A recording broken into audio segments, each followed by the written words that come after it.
امیمہ، تمہارے جیسی میری ہونے والی ساس ہوتی قسم سے لکڑیوں کی طرح چولہے میں دے دیتی۔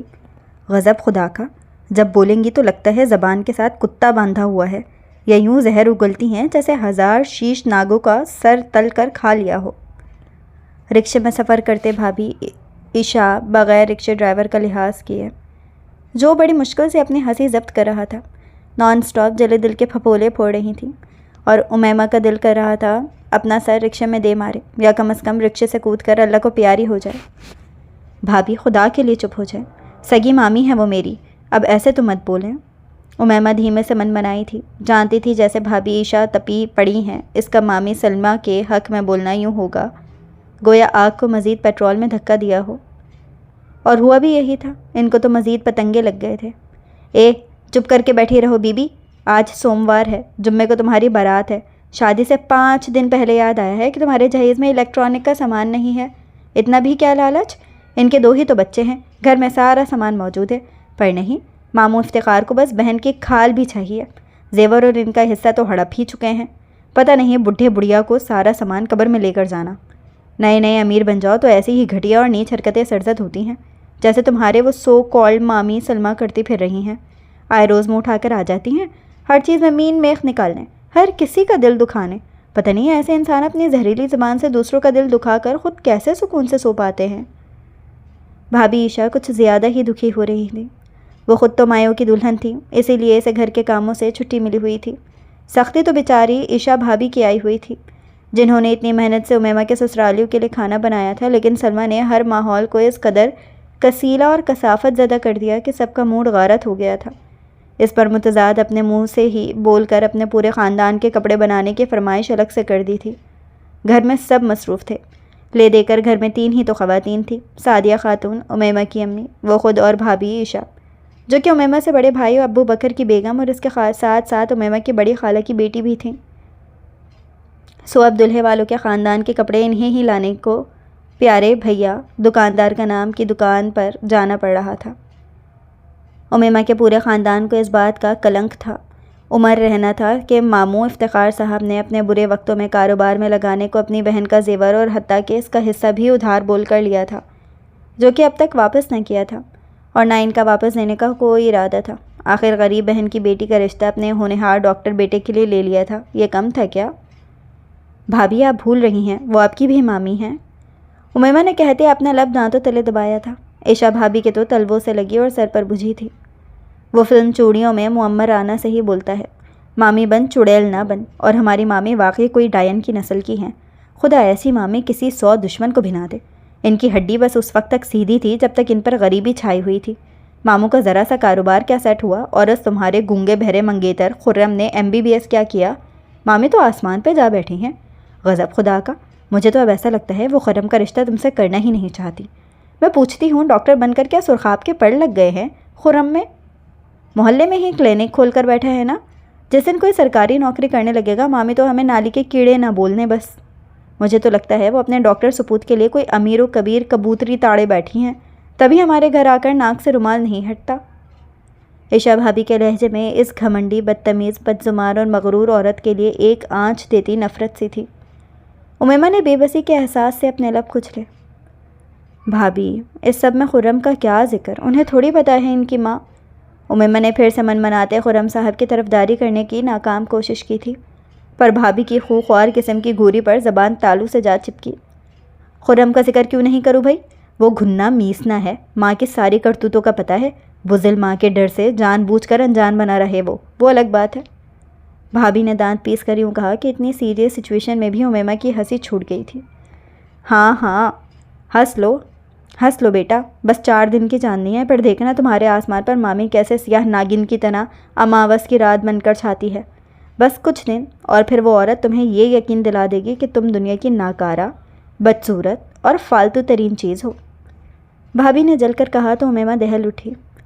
اللہ نہ کرے بھابھی، ایسے تو مت کہیں۔ امیمہ روحاں سی ہوئی تھی، عشا کو فوراً اپنی غلطی کا احساس ہوا، تبھی اس کے تنے اعصاب ڈھیلے پڑ گئے تھے۔ اسے اس کی ایک لوتی خالہ زاد بہن جو بے حد سادہ معصوم نرم دل نیک اور نازک سی تھی، بہنوں کی طرح عزیز تھی، لیکن وہ اس کے مستقبل کے لیے اتنی ہی فکر مند تھی۔ ہاں اللہ نہ کرے، جانتی ہوں مامی کے سینے پر سانپ اسی وقت تک لوٹیں گے جب تک یہ شادی نہیں ہو جاتی۔ شادی ہوتے ہی اس عورت کو پتہ ہوگا کہ وہ اب کچھ نہیں کر سکتی تو خود ہی شانت ہو جائے گی۔ عشا نے اسے تسلی دینا چاہی لیکن امیمہ کا دل بری طرح اداس ہو گیا تھا۔ اتنے میں وہ لوگ بازار پہنچ گئے تھے۔ عشا بھابی بلیک جبکہ وہ رائل بلو عبایا پہنے ہوئے تھیں۔ عشا بھابی نے حجاب پہنا ہوا تھا جبکہ امیمہ نے حجاب کے ساتھ نقاب بھی لیا ہوا تھا۔ وہ دونوں پرس سنبھالتی رکشے سے اتریں۔ عشا نے کرایہ ادا کیا اور وہ دونوں بازار میں داخل ہوئیں جہاں حسب معمول بے تحاشا بھیڑ بھاڑ اور رش تھا۔ وہ لوگ سب سے پہلے مارکیٹ کی سب سے بڑی کپڑوں کی دکان میں داخل ہوئی تھیں۔ وہ بھابی عشا کی تقلید میں دکان میں داخل ہوئیں۔ عشا انٹرنس والے کاؤنٹر کی جانب دیکھ کر چونکی تھی کیونکہ وہاں تقریباً 52 سالہ پیارے بھیا کی جگہ ایک خوش شکل بلکہ بے حد ہینڈسم اور وجیح نوجوان کھڑا اپنے ہیلپر کو چند ہدایات دے رہا تھا۔ یہ دکان حافظ یوسف درانی کی تھی جو خود عمر رسیدہ ہونے کے باوجود دکان میں آنے والی ہر لڑکی اور خاتون کو احتراماً پیاری بیٹی اور پیاری بہنہ کہہ کر مخاطب کرتے تھے۔ یوں ان کی یہ دکان پورے شہر میں پیارے بھیا کی دکان سے مشہور ہو گئی۔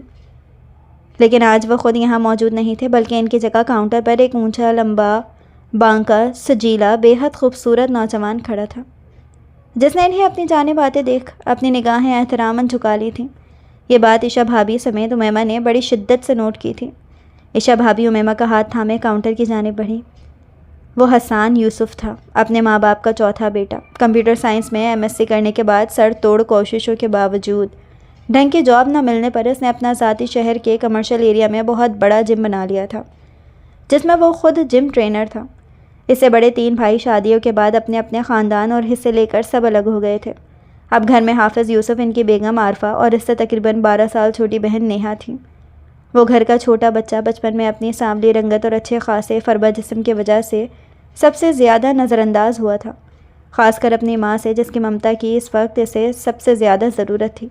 جب اس کے بڑے بھائی اسے مذاق کا نشانہ بناتے، سب کے سامنے ذلیل کرتے تھے، لیکن ماں نے اس پر اتنی توجہ نہ دی تو وہ اپنے بابا کے قریب ہوتا چلا گیا۔ وہ اپنے بابا سے اس قدر اٹیچ ہو گیا کہ انہیں کا سایہ بن گیا۔ جب عارفہ کو بڑے بیٹے بیویوں کے کہنے میں آ کر چھوڑ کر چلے گئے تو چوتھے بیٹے کے حق میں کیے گئے استحصال کا ادراک بڑی شدت سے تب ہوا جب پانی سر سے گزر گیا کہ ان کا سب سے حساس بیٹا اپنی ذات کے قلعے میں محصور ہو کر رہ گیا۔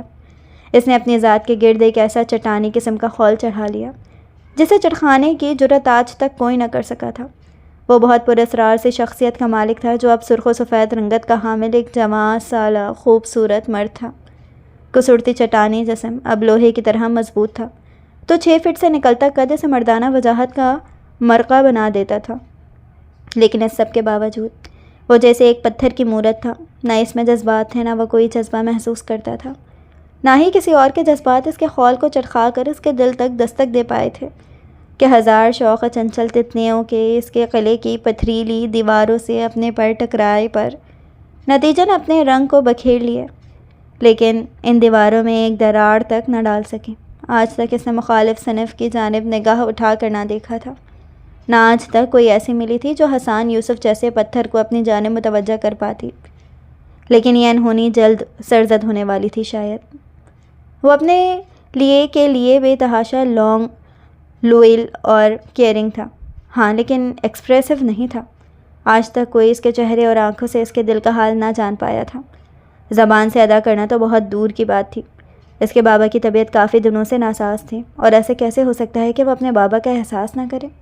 لہٰذا جم کو اپنے مینیجر کے حوالے کر کے وہ 2-3 دن سے دن میں دکان کو دیکھنے لگا تھا۔ آج بھی وہ سلیم سے دکان کی سیٹنگ کے متعلق بات کر رہا تھا جب ایک منظر پر نگاہ اٹھی اور زندگی میں پہلی مرتبہ حسان یوسف کی نگاہ ٹھٹک کے رہ گئی تھی۔ وہ جھکی ہوئی حیران اور سہمی ہوئی سی لائٹ براؤن نگاہیں تھیں جو نقاب میں سے لمحہ بھر کو اس کی جانب اٹھ کر پھر جھک گئی تھیں۔ حسان یوسف جو زندگی میں پہلی مرتبہ لمحہ بھر کو بے تحاشا گڑبڑاہٹ کا شکار ہوا تھا، گھبرا کر نگاہیں جھکا لی تھیں۔ وہ ایک لمحہ اس کی زندگی میں صدیوں پر محیط ہو گیا تھا، وقت اور سانس تک لمحہ بھر کو تھم گیا تھا۔ یہ کیا ہوا تھا وہ سمجھ نہ پایا۔ دائیں گھنی سی آئیبرو کو ہلکا سا رب کرتے اس نے لمحوں میں خود پر قابو پایا تھا۔ السلام علیکم بھائی، پیارے بھیا کدھر ہیں؟ ہم ان کے مستقل کسٹمرز ہیں، وہ ہمیں اچھے سے جانتے ہیں۔ اتنی اہم خریداری کرنی ہے لیکن وہ خود موجود نہیں۔ عشا بھابی پریشان ہوئی تھی تو اس نے ہلکا سا سر خم کیا۔ آپ بالکل بھی پریشان نہ ہو پیاری بہنا، دراصل بابا کی طبیعت کچھ ناساز ہے تو ان دنوں دکان میں ہی میں سنبھال رہا ہوں۔ آپ بلا جھجک اپنی خریداری کیجیے، انشاءاللہ آپ کو شکایت کا موقع نہیں ملے گا۔ حسان یوسف نے باپ جیسے ہی احترام سے بھرا مہربان لہجہ اختیار کیا تو عائشہ بھابی نے مطمئن ہوتے اس بات میں سر ہلایا۔ بڑی غیر ارادہ اور لاشعوری طور پر حسان یوسف کی نگاہ ایک مرتبہ پھر لمحہ بھر کو بھٹکتے ان ہلکی براؤن بڑی بڑی آنکھوں کی گھنی پلکوں کی جھالر میں جا اٹکی تھی۔ یہ انقلاب آج زندگی میں پہلی مرتبہ آیا تھا۔ وہ جھنجھلاہٹ کا شکار ہوا۔ حسان یوسف، ڈوب مرو، کبھی کسی نامحرم پر نگاہ غلط تک نہ ڈالی، ہمیشہ نگاہ نیچے رکھی تو آج کیا موت پڑ گئی ہے۔ سر جھٹکتے دل میں خود کو لعنت ملامت کرتے ہوئے وہ ان کو کپڑے دکھانے لگا۔ پیارے بھیا، وہ نیوی بلو کلر کا سوٹ نکال کر دکھا دیں۔ امیمہ، یہ سجل چھوٹی نند کے لیے کیسا رہے گا سوٹ؟ عائشہ بھابی نے اس کی توجہ ایک سوٹ کی جانب دلائی جو ٹھیک حسان یوسف کے پشت پر دھرا تھا۔ اسے نگاہیں اٹھا کر سامنے دیکھا، وہ اس کے جانب ہی دیکھ رہا تھا۔ امیمہ کو وہ نگاہیں جامد، سرد اور پراسرار سی لگیں۔ اسے جھرجھری سی محسوس ہوئی۔ نگاہوں کا تصادم بھی بڑا پراسرار تھا۔ امیمہ نے فوراً نگاہ پھیر لی۔ پیاری بہنا، یہ آپ کے لیے۔ اتنے میں ہی دکان میں کام کرنے والا لڑکا 2 کولڈ ڈرنکس لیے ان کے سامنے آیا۔ اس کی کیا ضرورت تھی بھائی؟ عائشہ بھابی روحاں سی ہوئی، لیکن بول بول کر گلا بھی خشک ہو چکا تھا، اس لیے فوراً بوتل تھام لی۔ امیمہ نے ایک سخت قسم کی گھوری سے نوازا، لیکن وہ بڑے اطمینان سے گھونٹ گھونٹ پینے لگیں۔ آپ لوگوں نے پیارے بھیا کی دکان سے اتنی زیادہ خریداری کی ہے تو اتنا حق تو بنتا ہے آپ لوگوں کا۔ بابا ہوتے تو ایسے ہی کرتے۔ وہ نرمی سے بولا۔ دل کی عجیب سی کیفیت تھی، سینے میں کروٹ پر کروٹ لیے جا رہا تھا۔ آخر کار وہ لوگ خریداری کر کے چلی گئیں، لیکن حسان یوسف کے پہلو میں ایک دم تنہائی، خاموشی اور ویرانی سے چھا گئی۔ وہ آج اپنی کیفیت سے پریشان بہت جلد دکان بند کیے گھر چلا آیا تھا۔ یوں بھی تجاوزات کے نام پر ایک ذہنی مریض خاتون کے ذاتی غنڈے پولیس کے نام پر پورے بازار میں عجیب اندھیر نگری مچا رکھی تھی۔ 2-3 دکانیں تو کل ہی مسمار کر دی گئی تھیں، آج بھی پولیس نے پورے بازار میں ادھم چوکڑی مچا رکھی تھی۔ رات کو وہ اپنے بابا کے پاس موجود تھا، انہیں دوا دے کر اب ان کے پاؤں دبا رہا تھا، جبکہ حاجی صاحب پوری طرح اس کی جانب متوجہ تھے۔ یوسف، شادی کر لو، تمہارے بچے مجھے اپنی گود میں اٹھانے ہیں، انہیں کندھوں پر اٹھا کر دکان پر لے کر جانا ہے۔ وہ آسودگی بھری مسکراہٹ چہرے پر سجائے آج پہلی مرتبہ اس سے انوکھی فرمائش کر گئے۔ مجھے لگتا ہے بڑے تینوں کی طرح آپ کا ارادہ مجھ سے بھی ہاتھ دھونے کا ہے۔ اس نے سنجیدگی سے انتہائی غیر سنجیدہ بات کی تھی۔ سیاہ گھنگھور نگاہوں میں بلا کی شرارت بھری چمک تھی۔ ضروری نہیں بھائی، میرا یقین ہے میرے یوسف کی شریک حیات بھی اس کی پرچھائی ہوگی، آخر میرے یوسف کی ریڑھ کی ہڈی سے بنی ہوگی تو تمہارے جیسی ہی ہوگی نا، مہربان، نرم اور میٹھی چھاؤں سی، اپنوں کے لیے میٹھے چشموں جیسی۔ ویسے میں جانتا ہوں ان بچیوں کو، اس کے بابا سے اچھی جان پہچان ہے میری۔ وہ ابھی سے چھیڑ رہے تھے اور جانے کیوں اس کی نگاہوں کے پردے پر 2 نین کٹوروں کی شبیہ ابھر کر معدوم ہو گئی۔ اس نے گھبرا کر سر جھٹکا۔ آپ اپنے تصور کے گھوڑے دوڑانا بند کیجیے اور اپنی صحت پر دھیان دیں۔ وہ سنجیدہ تھا، لیکن حاجی صاحب کی اگلی بات پر حسان یوسف کے ہاتھوں کے طوطے، چڑیاں، کبوتر سبھی اڑ گئے تھے۔ مجھے تو لگتا ہے میرے بیٹے کو ایک پیاری سی پردہ دار بچی اپنی شریک حیات کے طور پر پسند آ گئی ہے۔ تبھی نگاہ نیچے رکھنے والے میرے یوسف کی نگاہ آج پہلی مرتبہ بار بار بھٹک رہی تھی۔ حسان یوسف نے شوقی پن سے اپنے والد محترم کی معنی خیز سی مسکراہٹ دیکھی کہ وہ بات جو وہ خود سے بار بار جھٹلا رہا تھا وہ بات اس کے والد محترم بھی نوٹ کر گئے تھے۔ کیسے؟ حیران مت ہو یار، گھر میں پڑا شدید بور ہو رہا تھا تو سوچا موبائل سے CCTV فوٹیجز چیک کر کے دکان کا احوال دیکھ لوں کہ میرا بیٹا زیادہ تو نہیں اپنی جان جوخم میں ڈال رہا۔ لیکن مجھے کیا پتا تھا مجھے آج وہ منظر دیکھنے کو ملے گا جو میرا سیر و خون بڑھا دے گا۔ وہ کہتے ہوئے مسکرائے تھے جیسے حفت اقلیم کا خزانہ ہاتھ لگ گیا ہو۔ تب حسان یوسف نے زندگی میں پہلی مرتبہ اپنے والد صاحب سے نظریں چرا لی تھیں۔ بہت ہی بے تکا ہے آپ کا، افسوس جو بالکل نہیں لگا۔ آرام کیجیے، مجھے ضروری کام ہے، کہہ کر وہاں رک نہیں پایا، اپنے کمرے میں چلا آیا۔ آج پہلی مرتبہ حسان یوسف کی آنکھوں سے نیند کونسوں دور تھی۔ 2 لائٹ براؤن آنکھوں کے تیکھے سیدھے وار نے اس کی نیندوں میں سوراخ کر دیا تھا۔ یہ وہ رات تھی جو اس نے پوری آنکھوں میں کاٹنی تھی۔ لیکن پھر وہ اٹھا اور جائے نماز بچھا کر تہجد ادا کر کے اللہ تعالیٰ سے اپنے لیے سکون بھری نیند مانگنے لگا۔ وہ بھابھی کے منع کرنے کے باوجود کچن میں گھسی ان کی مدد کرتے جلدی سے مٹر چھیل رہی تھی۔ باہر سلمہ مامی سجل کی ہمراہ کپڑے دیکھنے کے بہانے پھر سے ان کے گھر بے وقت آ دھمکی تھیں، جس پر عائشہ بھابی کڑھ کے رہ گئیں۔ ہے سعدیہ آپا، ذرا دیکھو تو صحیح، میری سجل کا سوٹ کس قدر ہلکا ہے، میری برادری، میرے میکے میں میری ناک کٹواؤ گے آپ لوگ؟ کیا کہیں گے سب کہ بیٹی کیسے بھیک منگوں میں دے رکھی ہے، جن کی اتنے اوقات نہیں کہ ہونے والی بہو کو ڈھنگ کا جوڑا ہی دے دیتے؟ سلمہ نے حسب عادت اپنے منہ سے زہر اگلا، جبکہ سعدیہ ہمیشہ کی طرح انتہائی تحمل کا مظاہرہ کیے ہوئی تھی کہ شادی میں 5 دن ہی تو باقی تھے۔ بھابھی بے فکر رہیں، آپ کو جوڑا پسند نہیں آیا میں آج ہی تبدیل کروا دوں گی، انشاءاللہ عشاء اس سے بھی زیادہ پیارا جوڑا لے کے آئے گی میری بیٹی سجل کا، سعدیہ نے نرمی سے کہا، مگر سلمہ نے ناک منہ چڑھائے رکھی۔ میری سجل کے تو نصیب ہی نہ پھوٹ جائیں۔ اب دیکھو آپا، میرا خرم تو ہونہار ڈاکٹر ہے اور عثمان ابھی تک وکالت کی پڑھائی کر رہا ہے، پتہ نہیں کب مستقبل بنے گا، لیکن پھر بھی ہمارا احسان ہے کہ خرم کے ڈاکٹر دوستوں کے رشتے آنے کے باوجود رشتہ قائم رکھا ہوا ہے، اسی لیے ہماری حیثیت کے مطابق ہی ہر چیز رکھیں تو اچھا ہوگا۔ بڑا متکبرانہ اور رونیت بھرا لہجہ تھا۔ اندر آتے امیمہ کے ابو حامد کڑھ کے رہ گئے۔ سعدیہ کا چہرہ ان کو اندر آتے دیکھ الگ شرمندگی کی وجہ سے سرخ پڑ گیا تھا۔ تمہاری حیثیت اور اوقات تو 2 ٹکے کی بھی نہیں ہے مامی، لیکن پھر بھی ہم اپنی شہزادیوں جیسی لڑکی تمہیں تمہاری اوقات سے زیادہ ہی دے رہے ہیں۔ اندر عشاء جلے دل کے پھپھولے پھوڑ رہی تھی۔ امیمہ نے سہم کر کچن کے دروازے سے باہر جھانکا کہ کہیں ان کی گوہر افشانی باہر بیٹھی ظالم عورت نہ سن لے۔ شادی کے دن تھے، مگر اس عورت کی وجہ سے ہمہ وقت خاندان میں ایک کثافت سی چھائی رہتی۔ اب تو امیمہ کا خود کا دل کر بات سے اچاٹ ہونے لگا تھا۔ اوپر سے مامی کے دونوں بچے بھی جانے کس بے حس مٹی سے بنے تھے۔ اب بھی ماں رنگ برنگی بکواس کیے جا رہی تھی اور بیٹی کو متعلق پرواہ نہ تھی۔ چل کے لبوں پر شرمگی سی مسکان سجائے بار بار صحن میں بیٹھے عثمان پر ایک نگاہ ڈال لیتی۔ پھر سلمہ مامی کی اتنی ہنگامہ آرائی اور ان کے جانے کے بعد عشاء اور امیمہ کو ایک مرتبہ پھر بازار کا رخ کرنا پڑا، یہ جانے بغیر کہ وہاں جا کر ان کی زندگی کا رخ پوری طرح بدل جائے گا۔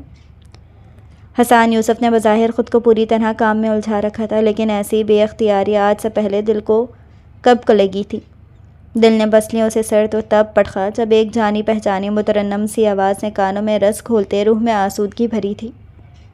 بھابھی، سوٹ والا شاپر آپ کے پاس ہے نا، یا میں لانا بھول گئی؟ عشاء اور امیمہ دکان میں داخل ہو رہی تھی جب اسے اپنے ہاتھ میں پرس اور میک اپ باکس جو وہ ابھی اس کے جہیز کے لیے بنوا کر لائی تھیں، اس شاپر کے علاوہ کچھ دکھائی نہیں دیا تو گھبرا کر عشاء سے پوچھ لیا۔ ہاں میرے پاس ہے، پریشان مت ہو، سونیا نے مصروف سے انداز میں کہا۔ بھیا، ہم نے ایک سوٹ چینج کروانا ہے، دراصل جس کے لیے لیا ہے اسے وہ کلر پسند نہیں آیا تو۔ عشاء کو کہتے عجیب شرمندگی سی محسوس ہوئی، کیونکہ پہلے انہوں نے کبھی یہ چیز تبدیل کرنے والی حرکت نہ کی تھی۔ کوئی بات نہیں پیاری بہنا، آپ بلا جھجک اسے تبدیل کر سکتی ہیں، حسان یوسف نے نرمی سے کہا۔ بھلا دل کی مراد یوں برائے گی، کب سوچا تھا؟ اس وقت جسم جاں کا رواں قوت بصارت بن جانا چاہتا تھا، لیکن وہ ایسا کر نہیں سکتا تھا، تبھی بے قرار سا ہو کر پہلو بدلا۔ امیمہ، تم نیا سوٹ پسند کرو، میں جلدی سے اگلی دکان سے پیکو لیس والے دوپٹے اور اوور لاک کے لیے دیے گئے سوٹ لاتی ہوں۔ عشاء نے امیمہ کے سر پر بم پھوڑا۔ لیکن بھابھی، وہ احتجاجاً تڑپ اٹھی۔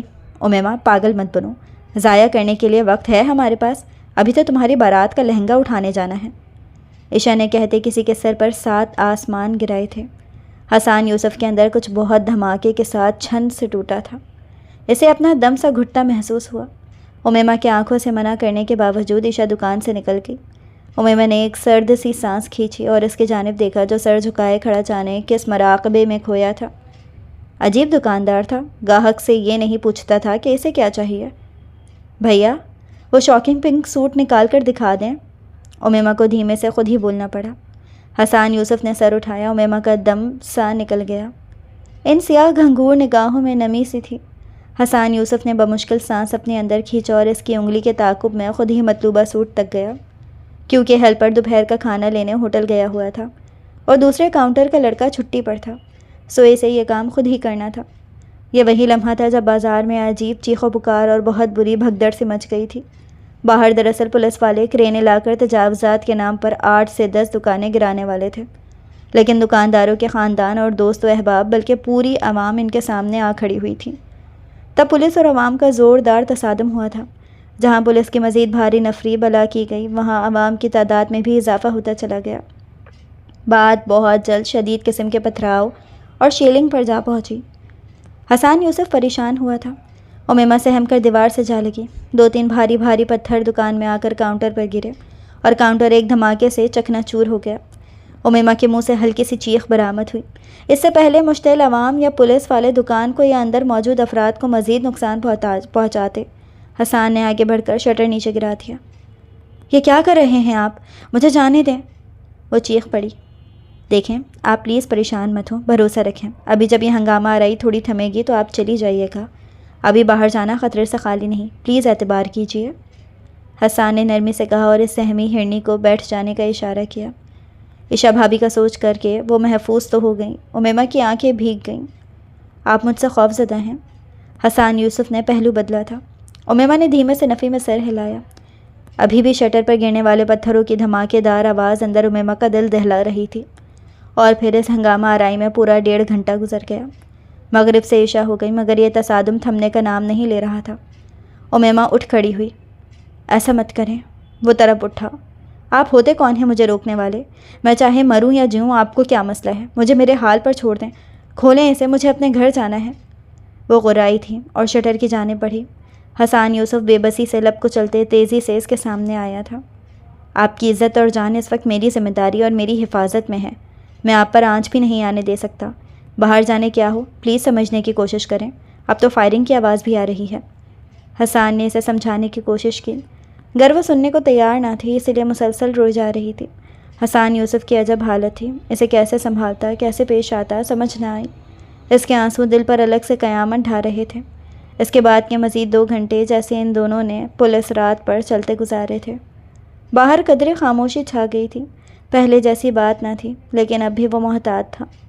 عشا دوسری دکان میں گئی جب محلے کا ہی ایک دکاندار اسے بازو سے گھسیٹتے ہنگامے سے بچا لے گیا اور بحفاظت گھر پہنچا دیا۔ جانے خاندان میں کون سا آستین کا سانپ تھا جس نے یہ خبر مرچ مسالہ لگا کر سلمہ تک پہنچائی تھی کہ امیمہ گمشدہ اور لاپتہ ہے۔ تبھی اپنے پورے خاندان سمیت ایک خاص پلان کے تحت امیمہ لوگوں کے گھر آ دھمکی۔ بھیا خدا کے لیے پلیز اب تو مجھے باہر جانے دیں۔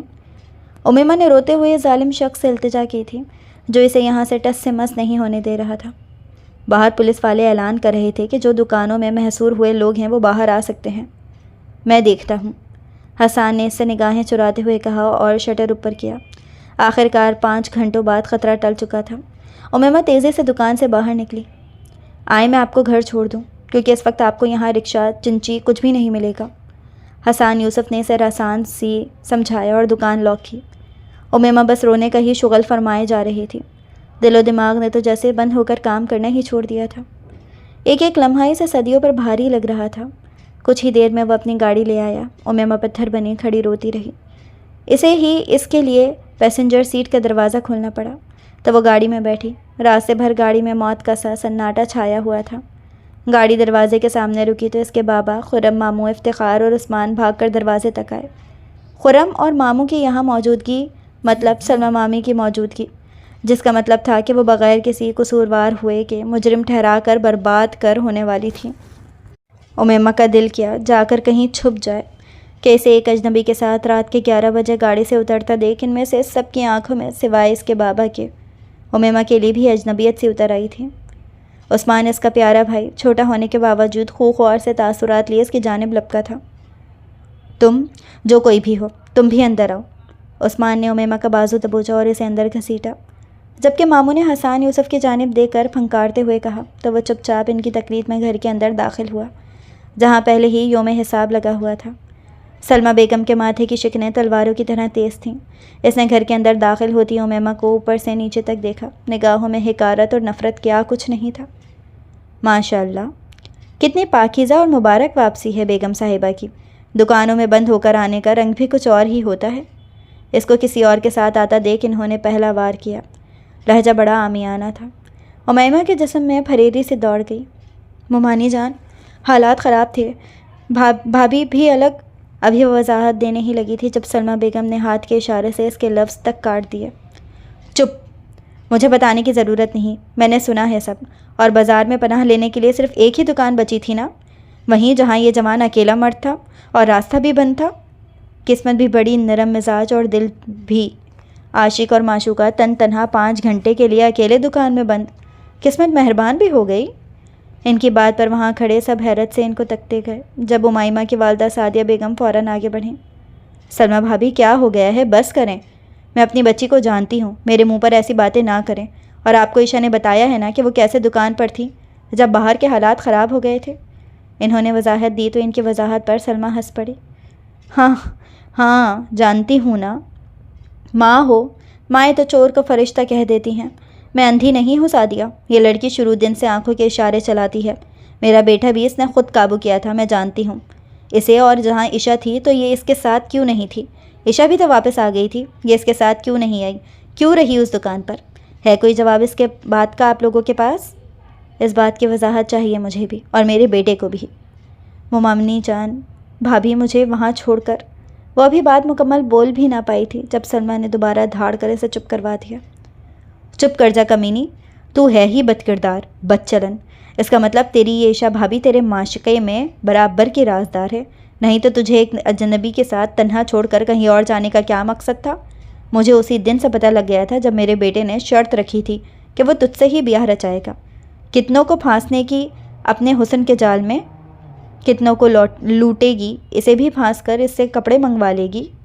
اس کی بات پر حسان نے حیرت سے اس ذلیل عورت کو دیکھا جس کے زبان کے نیچے جیسے گٹر جیسی خندق کھدی ہوئی تھی۔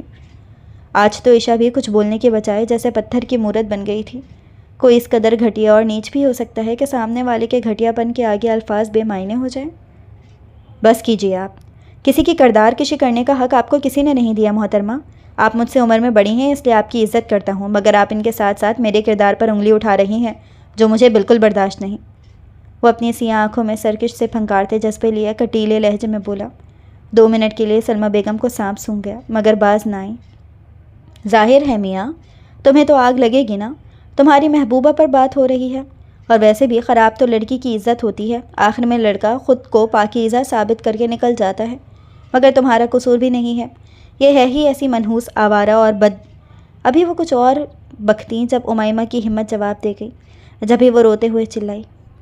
بس کیجیے، بس کر دے مومانی جان، آپ اس طرح میری کردار کشی نہیں کر سکتی، اتنے غلیظ الفاظ میرے لیے آپ کی روح نہیں کانپ رہی، شرم آنی چاہیے آپ کو۔ اس کی بات سن کر عثمان آگے بڑھا جس کے کان مامی نے اپنے زیر آلود باتوں سے بھر بھر کر اس عقل پر پردہ ڈال رکھا تھا۔ اس کی سانس تیز، آنکھیں سرخ، اور امیمہ کی بات سن کر اسے مزید پتنگے لگے تھے۔ ہمارے گھر کی عزت خاک ہو گئی، بازار میں بند ہو کر آئی ہے یہ، اور آگے سے زبان چلاتی ہے۔ اس کا ہاتھ بجلی کی کڑک کی طرح امیمہ کے گال پر پڑا تھا۔ چٹاخ! امیمہ زمین پر گری، فرش سے ٹھنڈ کی لہر جسم میں اتری مگر آنکھوں میں آنسو نہیں، وہ سانس تک لینا بھول گئی۔ عثمان! حامد صاحب نے زور سے عثمان کو مخاطب کیا تھا۔ اسی لمحے حسان ایک قدم آگے آیا۔ اس کی آواز میں کوئی چیخ نہیں تھی، بس ایک پختہ یقین تھا۔ پڑ مارنے سے حقیقت نہیں بدلتی عثمان صاحب، میں وہاں تھا، بند دکان میں، اس لڑکی نے اپنی نظریں تک نہیں اٹھائیں۔ آپ کو شرم آنی چاہیے اپنے گھر کی بیٹی اپنی بہن پر اس طرح کا الزام لگاتے ہوئے، اس پر ہاتھ اٹھاتے ہوئے۔ جن کی تربیت صاف ہوتی ہے ان کی نیت بھی صاف ہوتی ہے، اور ان کو اپنی تربیت پر یقین بھی ہوتا ہے۔ کیا آپ کو اپنے گھر کی تربیت پر اتنا سا بھی بھروسہ نہیں؟ ہم بے قصور ہیں، انہوں نے کچھ نہیں کیا، وہ بھاری لہجے میں بولا تھا۔ ایک آخری ناکام سے کوشش کی تھی، باقی سب اس ایک عورت کی زہریلی زبان کی وجہ سے خاموش تماشائی سے بنے ہوئے تھے، چاہ کر بھی کچھ نہیں کر پا رہے تھے۔ خرم نے منہ میں ہی دہی جما رکھی تھی، بچپن سے وہ اس کی نگاہوں کے سامنے پلی بڑھی تھی۔ اس کا کردار آئینے کی طرح شفاف تھا، لیکن پھر بھی ماں نے جو آنکھوں پر پٹی باندھی تھی وہ اس کے پیچھے سے اپنے منگیتر کو دیکھ رہا تھا۔ ہاں دیکھا، ہیرو آ گیا نا اپنی محبوبہ کی طرفداری کرنے۔ دیکھا سعدیہ، میں آج اسی وقت یہ رشتہ ختم کرتی ہوں۔ یہ حیا باختہ لڑکی کم از کم میری بہو نہیں بنے گی، میرے بیٹے سے تم فارغ، ختم۔ سلمیٰ نے بات ہی ختم کر دی اور کافی اطمینان محسوس کیا۔ سعدیہ کے ہاتھ لرز گئے، کارڈ چھپ چکے ہیں، لوگوں میں بات پھیل جائے گی۔ بھابھی کچھ تو خدا کا خوف کریں، میری معصوم بچی پر یہ تہمت ہے، الزام ہے، یہ سراسر رشتہ ختم کرنے کا بہانہ ہے۔ وہ رو دیں۔ سلمیٰ نے غرور سے گردن اٹھائی۔ مجھے کیا ضرورت ہے بہانے کی؟ جو جیسا ہے سب کے سامنے ہے۔ کسی غیر مرد کے ساتھ تنہائی میں 5 گھنٹے گزارنے والی لڑکی کے ساتھ کوئی بے غیرت شخص ہی شادی کرے گا، جو میرا بیٹا ہرگز نہیں ہے۔ امیمہ نے بمشکل اپنی سانس سنبھالتے ہوئے بہت آہستہ، بہت ٹوٹے ہوئے لہجے میں صرف اتنا کہا، میں نے کچھ نہیں کیا، خدا گواہ ہے، میری گواہی اتنی ہی ہے کہ میری پاکیزگی کا گواہ صرف خدا اور یہ انسان ہے، بس۔ وہ یہ بولتی بری طرح رو دی تھی جب حسان کو اس کے بابا کی کال آئی تھی۔ صحن افراد سے بھرا ہوا تھا مگر ہوا جیسے ٹھنڈی اور کاٹتی ہوئی۔ امیمہ کے گال پر ابھی تک عثمان کے تھپڑ کا نشان تھا اور وہ نیچے نظریں کیے روتی ہوئی بغیر الفاظ ادا کیے ایک کونے میں بیٹھی تھی کہ اتنے میں حاجی صاحب اندر آئے۔ سفید کپڑوں میں وقار، رعب و جلال جیسے دروازے کے ساتھ کھڑا ہو گیا ہو۔ انہوں نے سب کو سلام کیا اور موبائل آگے بڑھایا، جو پہلے ہی ساری بات وہاں کھڑے سن چکے تھے۔ اگر الزام لگانا ہے تو پہلے سچ دیکھ لیں۔ میری دکان میں ہر طرف CCTV کیمرے لگے ہیں جو میرے موبائل سے کنیکٹڈ ہیں۔ موبائل کی اسکرین میں صاف دکھ رہا تھا کہ شٹر بند دکان۔ امیمہ دیوار کے ساتھ بیٹھی تھی، ہاتھ میں چادر سختی سے تھامی ہوئی تھی، چہرے پر نقاب، نگاہ نیچی کیے۔ اس کا احتجاج کہ مجھے باہر جانا ہے مگر حسان کا بہت دور رہ کر احترام سے اسے روکنا اور پھر حالات بہتر ہونے پر اسے باہر لے کر آ کر گھر چھوڑ دینا۔ حیا اور پاکیزگی کا ایک سیدھا زاویہ پورا فوٹیج میں موجود تھا۔ ہر طرف سون سناٹا چھا گیا، مگر سلمیٰ کی زبان کو لگام دینے والا کون تھا؟ تبھی پھر سے ہونٹ چبا کر زہر پھینکا۔ یہ تو کٹ بھی ہو سکتی ہے، آج کل ویڈیوز بنانا کون سا مشکل ہے؟ سلمیٰ کی اس بات پر جہاں سعدیہ خاتون اور حامد کو انتہائی دکھ ہوا، وہاں حاجی صاحب نے اجنبے سے اس فتنہ خاتون کو دیکھا۔ جانتے تھے ان کا بیٹا مشکل میں ہے، سارے حالات سے آگاہ تھے تبھی یہاں چلے آئے تھے۔ بس کریں محترمہ، تھوڑی سی تو انسانیت دکھا دیں۔ اتنی پیاری باپردہ حیادار بچی پر الزام لگانے سے پہلے ایک بار بھی نہیں سوچا؟ وہ ایک بیٹی ہے، بیٹیاں تو سب کی سانجھی ہوتی ہیں۔ دوسروں کی معصوم بچیوں پر الزام لگاتے جانے کیوں اپنے گھر کا خیال نہیں آتا؟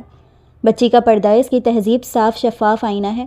الزام لگا دینا آسان ہوتا ہے، انسان بننا مشکل۔ انہوں نے سختی سے اسے روکا تو سلمیٰ نے اکڑ کر تھوڑی اوپر کرتے ایک آئی برو چکاتے ہوئے انہیں دیکھا اور بولی، ہاں بہت پردے دار ہے نا، تو ٹھیک ہے، آپ اتنے متاثر ہیں تو اپنے گھر کی بہو بنا لو نا اسے۔ سلمیٰ نے جان کے وار کیا تھا مگر نہیں جانتی تھی کہ وہ اس پر ہی بھاری پڑے گا۔ حاجی صاحب نے ایک لمحہ بھی نہیں سوچا اور فوراً گویا ہوئے، سو بسم اللہ، مجھے اعتراض ہی کیا ہے؟ میں تو ویسے بھی اپنے بیٹے کی شادی کے بارے میں سوچ رہا تھا۔ اگر اللہ نے یہ فیصلہ ایسے لکھا ہے تو میرے لیے خوشی کی بات ہے اور مجھے فخر ہوگا کہ ایسی با حیا پردے دار بیٹی میرے گھر آئے۔ ان کے الفاظ سے وقت جیسے رک گیا، صحن میں خاموشی چھا گئی۔ سلمیٰ کا رنگ اڑ گیا، وہ جو سوچتی تھی کہ شرمندگی ڈالے گی خود زمین میں دھنس گئی۔ حاجی صاحب نے حامد کی طرف سیدھی نظریں ان پر ڈالیں۔ حامد صاحب، آپ ہمیں برسوں سے جانتے ہیں، یہ پورا شہر ہمارے گھر آنے سے واقف ہے۔ آپ اپنی بچی کا رشتہ میری جھولی میں ڈال دیں، یقین رکھیں ہمیں بہترین قدردان پائیں گے۔ میرا بیٹا اسے عزت دے گا، مقام دے گا۔ آپ ہمارے بارے میں کسی سے بھی پوچھ سکتے ہیں، ہم اس شہر میں بہت عرصے سے موجود ہیں، ذاتی مکان اور دکان ہے۔ آپ تسلی رکھیں، آپ کی بیٹی ہمارے گھر میں بہت پرسکون اور عزت سے رہے گی، یہ میرا وعدہ ہے آپ سے۔ میرا بیٹا آپ کو شکایت کا موقع نہیں دے گا۔ حامد کی آنکھوں میں پانی بھر آیا۔ پچھلے پورے 1 ماہ سے جو ان کے خاندان کی جان سولی پر لٹکی ہوئی تھی، انہیں لگا کوئی مسیحا آیا اور ان کی گردن کے گرد کسی رسی ڈھیلی کر دی ہے۔ دراصل وہ خود بھی ایسے ذلیل گھرانے میں اپنی اکلوتی لاڈلی بیٹی دینے کے حق میں ہرگز نہیں تھے۔ میں راضی ہوں، مجھے آپ کے بارے میں پوچھنے کی ضرورت نہیں۔ میں جانتا ہوں اس سے اچھا رشتہ کوئی نہیں ہو سکتا میری بیٹی کے لیے، شاید اس کے نصیب میں یہی تھا۔ حامد کے الفاظ سے سلمیٰ کے خاندان کو جیسے سانپ سونگھ گیا۔ دیکھ رہے ہیں کیسے آپ کی بہن کے خاندان نے پینترا بدلا ہے، جانے کون سے جنم کا بدلہ نکالا ہے میرے بیٹے کا، کتنا نقصان۔ بکواس بند کرو بھابھی، نہیں تو میں آج سارے لحاظ بھول جاؤں گی۔ اس سے کیا پوچھتی ہیں جو پہلے ہی اپنی ماں جائی کا حصہ اور زیور کھا کر اسے دوزخ کا ایندھن بنائے بیٹھا ہے۔ جب میری بیٹی کے کردار کے بارے میں غلاظت بک رہی تھی تب تو تم نے شوہر سے مشورہ تک نہیں کیا، اب اپنی چال بازی سے رشتہ ختم کرنے کا ملبہ بھی ہم پر گرانے لگی ہو۔ جب سے دن رکھے تھے تمہاری زبان اور لہجہ بدلا ہوا تھا، کیا ہم انجان تھے کہ تم یہ رشتہ کرنا نہیں چاہتی؟ اتنا لالچ، اتنا ہرس، قبر میں لے کر جاؤ گی میرا حصہ، زیور اور اب کسی کی بیٹی کا جہیز کا سامان۔ اب اپنے ارادوں میں کامیاب ہو گئی تو چپ چاپ اپنے خاندان کو کہو اور یہاں سے چلی جاؤ۔ میں نے اپنا تمام معاملہ اپنے اللہ کے سپرد کیا، وہ بہترین انصاف کرنے والا ہے۔ میں سمجھوں گی میرا بھائی آج میرے لیے مر گیا جو اپنی بہن اور بھانجی کی چادر کی حفاظت تک نہ کر سکا۔ اور ہاں، بچی کا رشتہ بھی دینا ہوا تو ٹھیک، نہیں تو تم لوگوں کی مرضی، ہم کم ظرف نہیں جو رشتے کو خود ختم کر دیں۔ اب جا سکتے ہو تم لوگ۔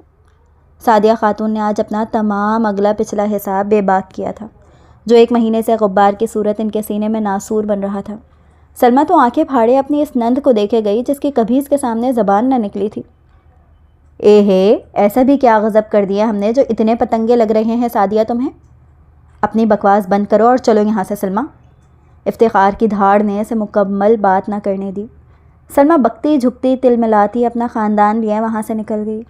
سعدیہ ٹوٹ کر رو پڑی۔ امیمہ کی آنکھوں سے آنسو روا تھے۔ عشق سے تھامے اندر لے گئی۔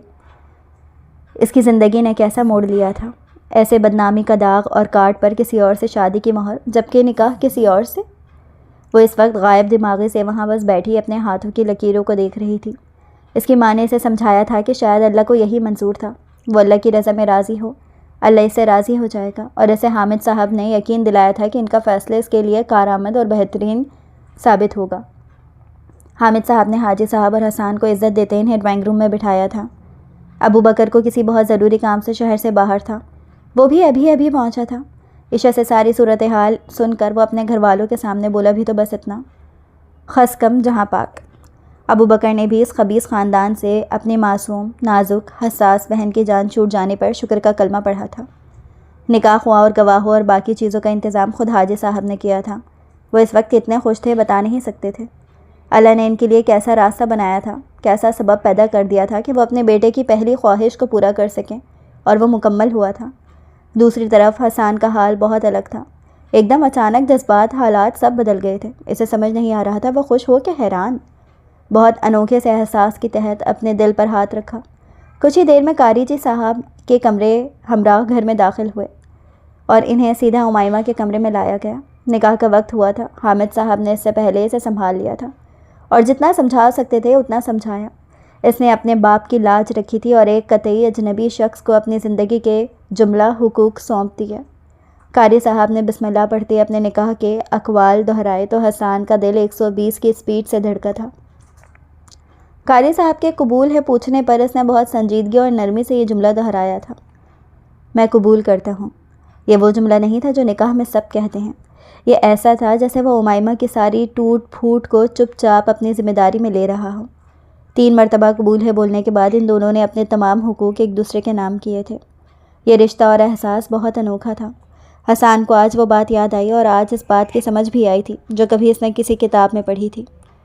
رشتے کبھی کبھی دفاع سے بنتے ہیں، عشق، پیار، محبت، یہ سب بعد میں آتا ہے۔ ابو بکر جلدی سے بازار سے انواع و اقسام کے کھانے کے لایا۔ مہمانوں نے پرتکلف کھانا کھایا۔ اجازت دیجیے حامد صاحب، بچی آپ کے پاس ہماری امانت ہے، اسی دن تاریخ کو دھوم دھام سے ہم اسے لینے آ جائیں گے جس کی آپ لوگوں نے تیاری کر رکھی ہے، حاجی صاحب نے کہا، اور انہیں ڈھیروں تسلیاں دیتے وہ لوگ گھر کے لیے نکل آئے۔ یہ آپ کیا کہہ رہے ہیں حاجی صاحب؟ میں نے تو حسان کا رشتہ سمیرہ بھانجی سے طے کر رکھا ہے، میں نے زبان دے رکھی ہے آپ کو۔ تمام معاملات اور حقیقت سن کر عارفہ بیگم چیخ پڑی۔ تب حاجی یوسف نے ایک ناگواری بھر نگاہ سنی شریک حیات پر ڈالی تھی۔ کیوں بیگم؟ ایک بھانجی کا کر آپ کے کلیجے میں ٹھنڈ نہیں پڑی جو آپ کا بیٹا کے کر اپنے میکے شہر میں جا بسی ہے، جو دوسرے کا چاؤ چڑھا ہے آپ کو؟ حاجی صاحب نے تب کر اگلے پچھلے تمام حساب بے-باک کیے تھے۔ عارفہ بیگم گڑبڑا گئیں، جبکہ وہ جس کے بارے میں یہ تمام گفتگو ہو رہی تھی یوں لا تعلق تھا جیسے اس کی نہیں کسی پڑوسی کی بات ہو رہی ہو۔ سمیرہ ایسی نہیں ہے حاجی صاحب۔ اب کی بار عارفہ کی آواز کافی کمزور تھی۔ آپ کے خیالات تو پہلی کے بارے میں بھی ایسے ہی تھے۔ بہرحال کان کھول کر سن لیں کیونکہ ایک ہی مرتبہ کہوں گا، دوبارہ کہنے کی نوبت نہ آئے۔ وہ بچی بہت باحیا، پاکیزہ اور اعلیٰ اوصاف کی مالک ہے، خاندان کو جوڑ کے رکھے گی، اور سب سے بڑھ کر وہ میرے یوسف کی پسند ہے۔ کچھ کہنا تو دور کی بات، اگر معصوم بچی پر غصے کی ایک نگاہ بھی ڈالی تو میں اسی لمحے اپنے بیٹے، بہو اور بیٹی کو لے کر یہ گھر چھوڑ کر چلا جاؤں گا۔ 2 ٹوک اور پختہ لہجہ تھا۔ عارفہ کو چپ لگ گئی، بس اس بات پر حیرت ہوئی کہ دنیا پر کوئی ایسی لڑکی بھی ہے جو ان کے اس پتھر دل بیٹے کی پسند ہو سکتی ہے۔ جتنی تیاری کرنی ہے کر لیں، اگلے 2 دن ہیں آپ کے پاس۔ جمعے کو آپ کو اپنے بیٹے کی بارات لے کر جانی ہے، وہ بھی ایسی دھوم دھام سے جسے دنیا دیکھے۔ حاجی صاحب اپنا فیصلہ سنایا۔ ماما سچ میں حسان بھیا کی شادی ہے، وہ بھی 2 دنوں میں؟ میں خوشی سے پاگل نہ ہو جاؤں۔ 12 سالہ نیہا تو شادی کا سن کر ہی جھوم اٹھی۔ امیمہ کی شادی ایسی دھوم دھام سے ہوئی جسے پورے خاندان نے دانتوں میں انگلیاں دبا کر دیکھا۔ گھر والے تو خوشی سے ایسے پاگل ہوئے جاتے جسے حفت اقلیم کا خزانہ ہاتھ لگ گیا ہو۔ خوش ہوتے بھی کیوں نہیں کہ اب تمام گھر والوں کو اس بات کا خدشہ نہیں تھا کہ کوئی اپنی چرب زبانی سے سیکنڈز میں سب کا موڈ غارت کر دے گا۔ کسی چیز میں، کھانے پینے میں، انتظامات میں، حتیٰ کہ سجاوٹ میں کوئی مین میخ نکالنے والا کوئی نہیں تھا۔ کریڈٹ ریڈ کلر کے عروسی لہنگے میں وہ خوبصورتی کے مکمل تفسیر بنی ہوئی تھی۔ اسی شام و شوکت سے حسان یوسف کے سنگ رخصت ہو کر اپنے سسرال آ گئی۔ وہ بڑا شاندار سا گھر تھا جس کے لاؤنج میں اس وقت وہ خواتین کے درمیان سر جھکائے بیٹھی تھی۔ محفل زعفران زار بنی ہوئی تھی۔ امیمہ کی سانس اس کی بلائیں لیے جا رہی تھی کہ اس پر ٹوٹ کر روپ آیا تھا۔ وہ اس روپ میں لگی معصوم اور پیاری نازک سے گڑیا رہی تھی۔ آخر کافی ساری رسموں کے بعد اسے اس کے کمرے میں پہنچایا گیا۔ دلہا صاحب ڈرائنگ روم میں اپنے دوستوں کے ہمراہ بیٹھے تھے۔ جب اس کی ماں نے اسے اندر بلایا تب اسے پتہ چلا اس کی دلہن کو اس کے کمرے میں پہنچا دیا گیا تھا اور اب اسے اپنے کمرے میں مووی بنوانی تھی۔ امی، آپ اچھی طرح جانتی ہیں مجھے یہ سب نہیں پسند، اس نے سنجیدگی سے کہا تھا۔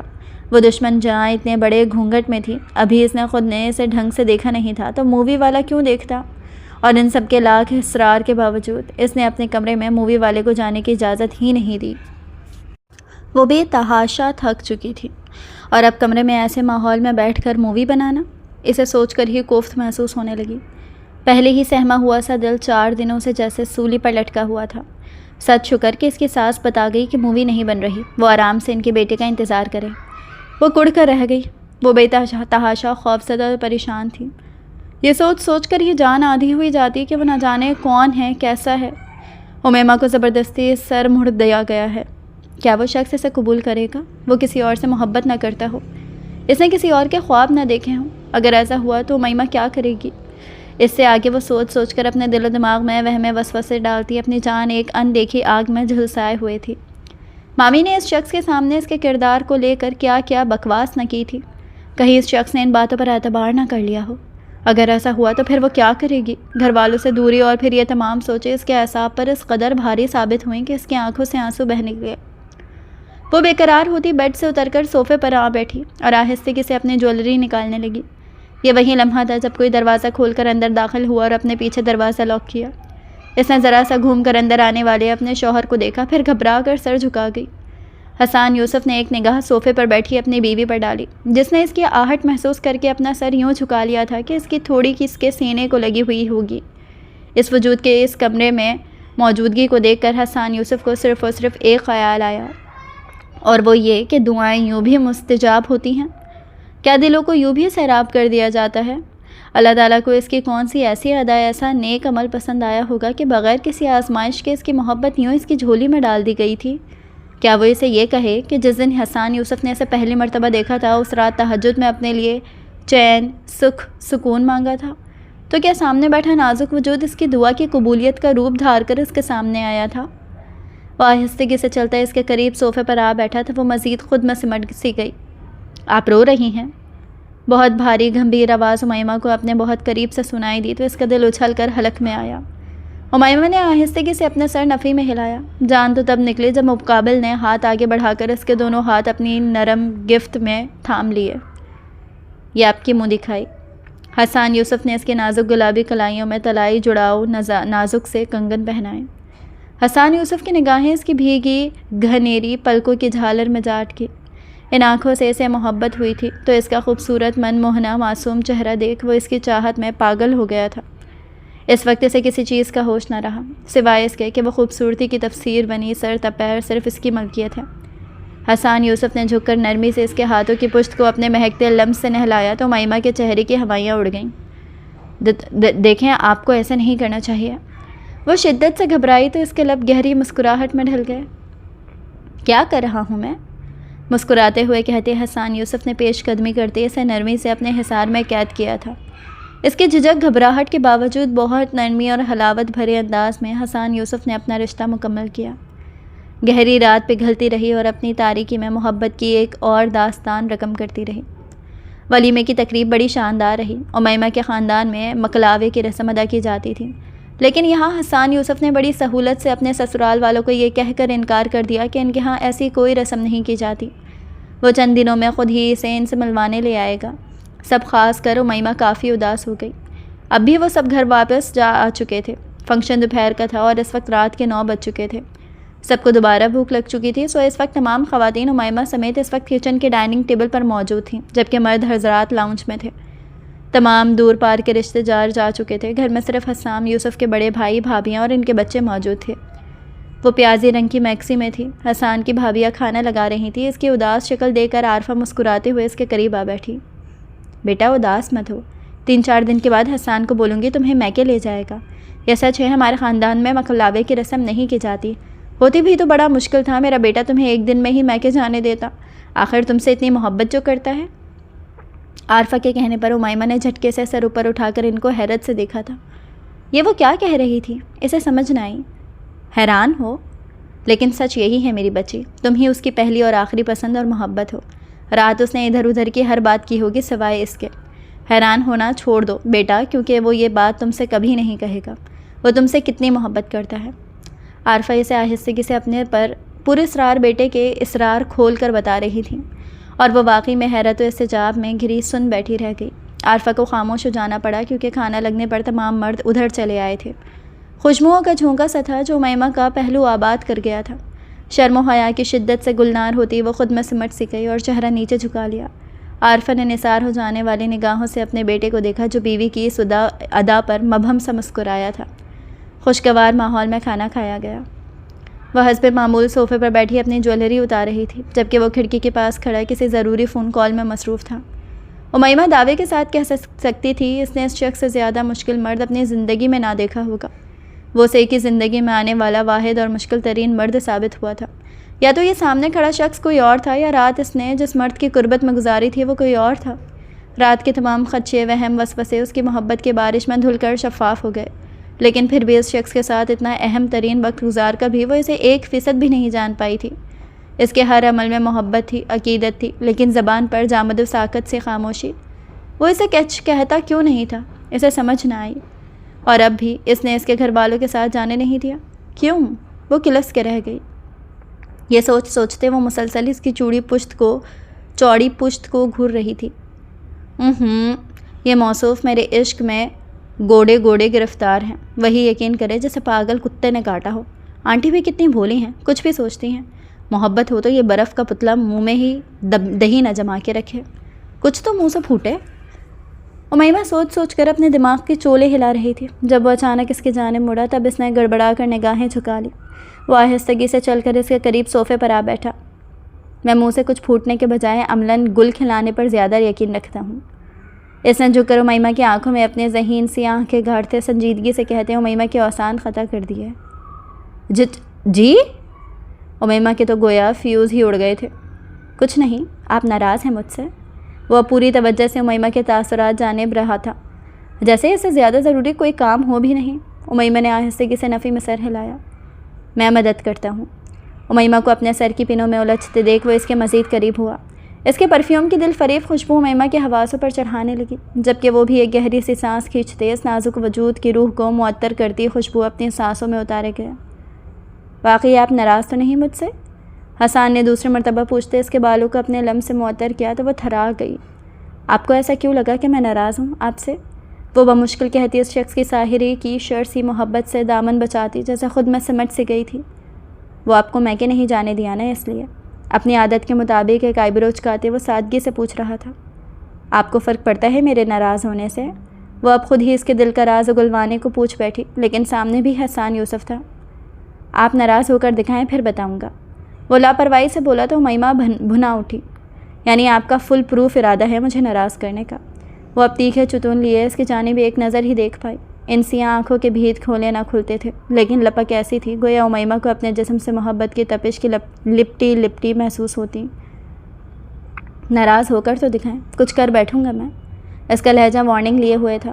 امیمہ اس سے پہلے ان الفاظ کے معنی و مطالب میں الجھتے اس شخص نے ایک مرتبہ پھر اسے خود میں ہی الجھا لیا تھا۔ زندگی سبق روی سے اپنی ڈگر پر رواں دواں ہو گئی تھی۔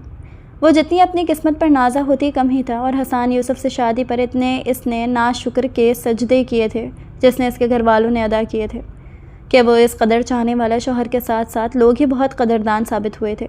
1 سال میں اس کی گود میں حسنین معاویہ کی آمد ہوئی تو وہ اپنے آپ کو پوری طرح مکمل محسوس کرنے لگی، لیکن اس سب کے باوجود وہ شخص ان تک اس پر کھل کر نہ دیا گیا۔ اس کی ساس کا کہا سچ ثابت ہوا تھا۔ اس نے کبھی زبان سے اقرار نہ کیا کہ وہ اس سے کتنی محبت کرتا ہے۔ ہاں، وہ اس کی سانس کے ساتھ ساتھ سانس لیتا تھا، تو کیا یہ محبت نہیں تھی؟ آج اس کے میکے میں عثمان کا نکاح تھا۔ مامی نے اپنے غرور میں ہمنہ سے اس کا رشتہ ختم کر دیا تھا۔ یہ رشتہ بھی حاجی صاحب کی توسط سے طے پایا تھا تو سب ہی مطمئن تھے۔ حسنین بالکل تیار اپنے بابا کی گود میں تھا، اور وہ میرون کامدار فراق پر ہلکے سے میک اپ میں اپنی تیاری کو آخری ٹچ دے رہی تھی۔ آئینے کے عکس میں اس نے آنکھ بھر کر حسنین کو بہلاتے اس شخص کی جانب دیکھا۔ امیمہ نے صحیح معنوں میں اپنی شرارتوں سے اس کے ناک میں دم کیا تھا، لیکن وہ تھا کہ ٹس سے مس نہ ہوتا۔ یہ آدمی خود بھی پاگل ہے اور مجھے بھی پاگل کر دے گا۔ دن میں اس قدر لانگ اور کیئرنگ ہوتا ہے، میرا اس قدر خیال رکھتا ہے، میری ہر شرارت پر چہرہ اسپاٹ اور بے تاثر رکھتا ہے تاکہ گھر والے مجھے نہ کچھ بول سکیں۔ دن میں ہتھیلی کا چھالا بنا لیتے ہیں، لیکن رات کو ان پر جانے کون سے جن اور بھوت سوار ہو جاتے ہیں۔ وہ مارے شرم و حیا کی شدت سے اس سے آگے سوچ تک نہ سکی، بلکہ دل ہی دل میں جلتی کرتی صوفے پر بیٹھتی اپنی چوڑیاں پہنتے چلے دل کے پھپھولے پھوڑ رہی تھی۔ اسے نامحسوس انداز میں پتہ ہی نہ چلا وہ یہ گوہر افشائیاں سوچتے لیفٹ رائٹ مارچ کرتے اس شخص کو مسلسل بغور دیکھے جا رہی تھی۔ ابھی واپسی پر جب میری باہوں میں خود کو بکھرتے پائیں گی تو پورے وقت یہی سوچیے گا مجھ پر کون سا بھوت سوار ہوتا ہے۔ اس کی گھمبیر بھاری آواز نے امیمہ کا دماغ بھگ سے اڑایا تھا۔ گہری سیاہ ذہین آنکھیں اسی پر ٹکی ہوئی تھی۔ کیا مطلب ہے آپ کا؟ وہ اپنی جگہ سے یوں اچھلی جیسے بچھو نے ڈنک مارا ہو۔ کبھی کبھار وہ اسے یوں ہی 440 وولٹ کا جھٹکا دیا کرتا تھا۔ جب امیمہ کو یوں محسوس ہوتا وہ اس کی سوچوں تک رسائی اختیار کیے ہوئے ہے۔ وہ اس کی ہمنک شکل دے کر ہمیشہ کی طرح دھیمے سروں میں مسکرایا تھا۔ کچھ نہیں، ہم لیٹ ہو رہے ہیں امی، چلنا نہیں ہے کیا؟ اسے صوفہ پر ہی جمے دیکھ وہ اس ٹوک گیا تو وہ گڑبڑا کر اٹھ بیٹھی، چادر اوڑھ کر اس کے ہمراہ گھر سے نکلی۔ باقی گھر والوں نے دلہن والوں کی جانب سے شرکت کی تھی، جبکہ وہ دونوں ادھر چلے آئے۔ ہمیشہ کی طرح گھر میں امیمہ کا شاندار استقبال کیا گیا تھا۔ وہ اس شخص کے ہمراہ خود کو کسی ریاست کی ملکہ تصور کرتی تھی۔ حسان یوسف کی نگاہ اس پر سے ہٹتی نہ تھی۔ امیمہ چونکی تو تب جب منگنی میں ماموں کی فیملی بھی چلی آئی۔ مکافات نے بہت جلد ان کے خاندان کو گھیرے میں لیا تھا۔ آتے جاتے ہی سننے کو ملا تھا کہ خرم کی بیوی مامی سے کچھ اچھا سلوک نہیں کرتی تھی۔ امیر کبیر خاندان کی لڑکی ہونے کی وجہ سے بیک گراؤنڈ کافی مضبوط تھا تو مامی اور ان کی باتوں کو جوتے کی نوک پر رکھتی تھی۔ پھر جلد ہی وہ خرم کو اپنے ہمراہ لیے اپنے میکے جا بسی۔ اتنی سی کہانی تھی اور ساری گیم الٹی پڑ گئی تھی۔ اب مامی بس پچھتاوے کی آگ میں جلتی دن رات ہاتھ ملتی رہ جاتی۔ اس بہو کے بجائے امیمہ ان کے گھر آتی تو وہ تو اسے خوب ہی دبا کر رکھتی، اسے تگنی کا ناچ نچا دیتی۔ لیکن ہائے رے قسمت، اپنے سر میں خود ہی خاک ڈالی تھی۔ ہمنہ کی شادی بھی جہاں کی تھی وہ لوگ کافی سخت مزاج ظالم قسم کے لوگ تھے۔ ہمنہ پر کافی ساری بیجا پابندیوں کے ساتھ ساتھ میکے آنے پر بھی سخت قسم کی پابندی تھی، یعنی ہر طرف سے خسارہ ہی خسارہ۔ اب بھی حال میں نکاح کی تقریب بھی مامی کے ایکس رے کرتی نگاہیں دلہن کے بجائے امیمہ پر جمی ہوئی تھیں۔ آج اس کی ساس عارفہ بیگم نے اسے طلائی زیورات سے تقریباً لات پر میکے جانے کی اجازت دی تھی، اور اب وہ ان کی دور اندیشی کے قائل ہو گئی تھی کہ مامی کی نگاہوں میں تمسخر کے بجائے اب رشک تھا، اور امیمہ کو اپنے گھر کی بہو نہ بنانے پر شدید قسم کی حسرت بھی۔ یہ خاتون آپ کو ایسے کیوں گھور رہی ہیں جیسے کچا نگل جائیں گی؟ حسان یوسف کی جلی بھنی آواز سن کر امیمہ کہکہ لگا کر ہنس پڑی۔ خدایا، حسان اب یہ مت کہیے گا کہ مامی کا مجھے گھورنا بھی آپ کو برداشت نہیں۔ امیمہ نے چٹخارا لیا تو وہ مزید تپ گیا۔ ہاں تو نہیں ہے، کسی کا بھی آپ کو گھورنا مجھے برداشت نہیں ہے، اس میں تعجب کیسا؟ وہ حسب عادت ایک آئی برو اچکا کر بولا تو امیمہ نے افسوس سے نفی میں سر ہلایا۔ کوئی حال نہیں، آپ پاگل ہیں۔ وہ چھوٹی سی ناک چڑھا کر جانے لگی، جب حسان یوسف نے بڑے استحقاق سے اس کا ہاتھ تھام لیا تھا۔ دور مت جایا کریں امی یوسف، وہ گویا اسے وارننگ دے رہا تھا۔ کیوں؟ امیمہ نے اس کی آنکھوں میں جھانک کر پوچھا۔ آپ جانتی ہیں اچھی طرح، اسی لیے پوچھا مت کریں، اس نے منان سے کہتے آج پھر اپنا دامن بچا لیا۔ تب امیمہ کو اس بات کا اچھے سے یقین ہو گیا کہ اسے اس شخص کے ساتھ ہمیشہ یوں ہی زندگی گزارنی ہے، اس کے الفاظ کے بجائے اس کے ہر عمل سے اپنی محبت کشید کرتے ہوئے، اس کے ہر عمل سے واضح ہوتی دیوانگی اس کے عشق کو محسوس کرتے ہوئے۔ اب یہی امی یوسف کی زندگی کا حاصل تھا۔